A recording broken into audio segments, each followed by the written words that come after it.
So it appears that life is becoming really quite stressful and out of control for some people these days, Liggy. And I see from your work with the Learning Architect that you're really interested in modern life skills and helping people to take responsibility for the things that they do in their life to alleviate stress and the modern day strains that life brings us. Can you tell me about that, Liggy? Yes, absolutely. And I think the demands and challenges of everyday life for many people now is really becoming quite difficult. And certainly sickness, absenteeism in the workplace is at an all-time high. In this country alone, the cost to the economy is £100 billion a year. So that's quite a lot of money for the taxpayer.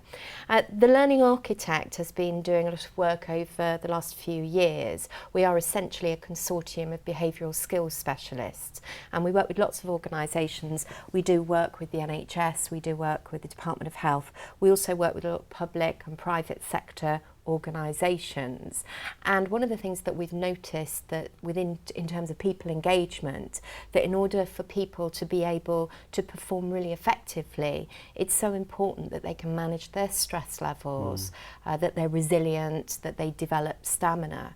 So over the last few years we've been going into lots of different organisations and conducting focus groups to really find out, what is it that makes people stressed in the workplace. And on that basis we've discovered a whole range of different things, but we've also been working with a model which is the UNESCO model, and this is the UN's Educational, Scientific and Cultural Organisation. And what UNESCO do is they really kind of like underpin that comment from the World Health Organization, because essentially life skills, which are behavioural skills, are all about, in a nutshell, being positive and being able to be flexible. And the UNESCO model looks at life skills in terms of 3 pillars. So the first pillar is about people's cognitive ability. So this is all the different ways that they think around creative thinking, problem solving, positive thinking, decision making. The second strand is looking at people's personal abilities. So this is all around self-confidence, self-awareness, self-esteem, everything really around emotional intelligence.